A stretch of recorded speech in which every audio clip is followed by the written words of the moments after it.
Assalamualaikum warahmatullahi wabarakatuh. Yang terhormat Bapak Doni Putra Utama selaku dosen pengajar pada mata kuliah akuntansi sektor publik, serta teman-teman yang saya banggakan.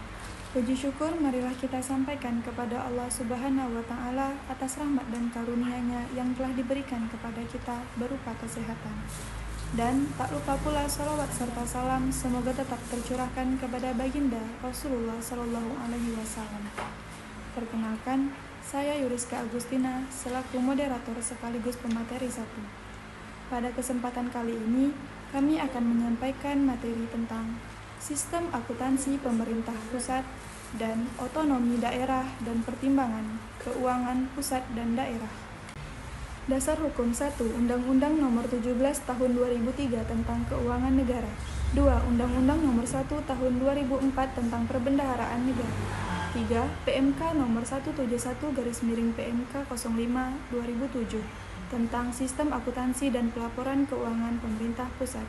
4. PMK Nomor 196/PMK 05/2008 tentang tata cara penyusunan dan penyajian laporan keuangan belanja subsidi dan belanja lain-lain pada bagian anggaran pembiayaan dan perhitungan. 5. PMK Nomor 191/PMK 05/2011 tentang mekanisme pengelolaan hibah. 6. PMK Nomor 230/PMK 05/2011 tentang sistem akuntansi hibah. 7. PMK Nomor 233/PMK 05/2011 tentang perubahan atas PMK Nomor 171/PMK 05/2007 tentang sistem akuntansi dan pelaporan keuangan pemerintah pusat. 8. Keputusan Presiden Republik Indonesia Nomor 42 Tahun 2002 tentang pelaksanaan APBN. 9. Keputusan Menteri Keuangan Nomor 337 KMK 0122-003 tanggal 18 Juli 2003 tentang sistem akuntansi dan laporan keuangan pemerintah pusat. 10. Keputusan Menteri Keuangan Nomor 337 KMK 0122-003 tanggal 18 Juli 2003 tentang sistem akuntansi dan laporan keuangan pemerintah pusat. Saya Marsila selaku pemateri 2 akan melanjutkan penjelasan materi yang telah dijelaskan pemateri 1. Tanggung jawab fungsi akuntansi departemen, lembaga. Poin pertama, Kakanwil mempunyai wewenang tanggung jawab terhadap akuntansi dan pelaporan keuangan yang meliputi seluruh kantor dan proyek di wilayahnya.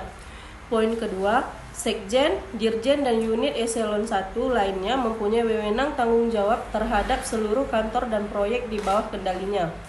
Juga mempunyai tanggung jawab untuk penyusunan laporan konsolidasi atas seluruh kantor dan proyek yang di bawah kendali masing-masing eselon 1. Poin ketiga, Sekjen bertanggung jawab untuk menyiapkan laporan keuangan konsolidasi untuk tingkat departemen lembaga. Keluaran sistem akuntansi menurut pusat pertanggungjawaban. 1. Pusat pertanggungjawaban pusat. Pertanggungjawaban seluruh pemerintah pusat, departemen, lembaga, eselon 1, provinsi, satuan kerja proyek. 2. Penanggung jawab Presiden, Menteri, Ketua Lembaga, Sekjen, Irjen, Dirjen, Kepala-Kepala Kantor Wilayah. Unit pelaksanaan SAPP atau Sistem Akuntansi Pemerintah Pusat. Yang pertama, Departemen Keuangan, Bakun atau Badan Akuntansi Keuangan Negara terbagi menjadi 2.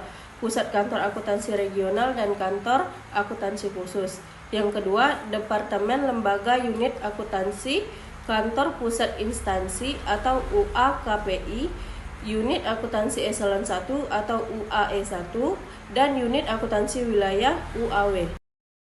Saya Putri Anggreni selaku materi 3 akan melanjutkan penjelasan materi yang telah dijelaskan materi 2. Laporan Departemen Lembaga. 1. Laporan realisasi anggaran. Poin 1. Laporan realisasi anggaran bertujuan untuk melaporkan pelaksanaan anggaran selama periode tertentu. 2. Laporan ini memperlihatkan perbandingan realisasi belanja dengan allotment yang dirinci menurut tujuan dan kualifikasi belanja atau perbandingan realisasi pendapatan dengan estimasi pendapatan. 2. Neraca. Poin 1. Neraca bertujuan untuk melaporkan posisi keuangan pada suatu tanggal tertentu. Poin 2. Neraca menginformasikan saldo perkiraan, aset, hutang, dan ekuitas dana pada akhir periode pelaporan. Memprosesan data SAP atau Sistem Akuntansi Pemerintah Pusat. 1. Buku besar. Poin 1. Penerimaan atau pengeluaran anggaran. aktiva tetap. Poin 2, hutang jangka panjang. Poin 3, investasi permanen. Saya Julina Safitri selaku pemateri 3 akan melanjutkan penjelasan materi yang telah dijelaskan pemateri 3. 2. Pelaporan. Poin 1, laporan realisasi anggaran. Poin 2, laporan bulanan inventaris. Laporan mutasi barang triwulanan. Laporan tahunan. Poin 3, laporan hutang jangka panjang. Poin 4, laporan investasi permanen.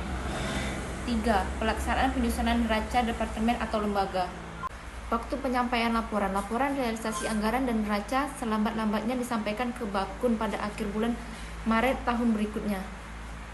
Pengantar, istilah otonomi daerah dan desentralisasi dalam konteks bahasa sistem penyelenggaraan pemerintah sering digunakan secara campur aduk atau interchangeably.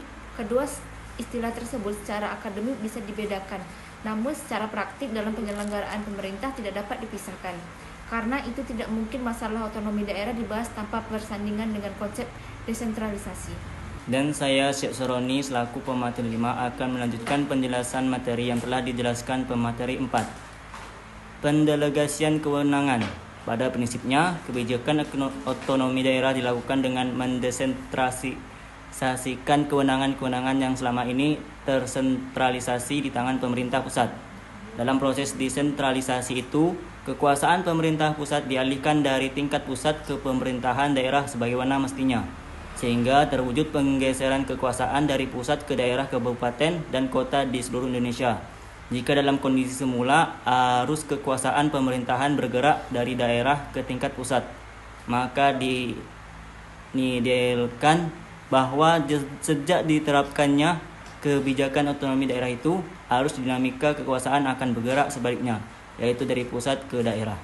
Pembagian kewenangan pusat dan daerah. 1. Kewenangan daerah mencakup kewenangan dalam seluruh bidang pemerintahan kecuali kewenangan dalam bidang politik luar negeri, pertahanan keamanan, peradilan atau justisi, moneter dan fiskal, agama, serta kewenangan bidang lain.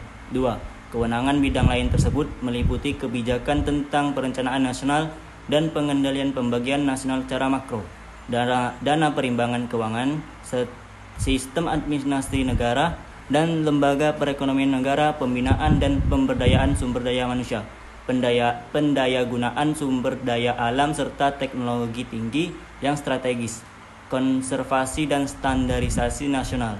3. Kewenangan pemerintahan yang diserahkan kepada daerah dalam rangka desentralisasi harus disertai dengan pencerahan dan pengalian pembiayaan, sarana dan prasarana, serta sumber daya manusia sesuai dengan kewenangan yang diserahkan tersebut.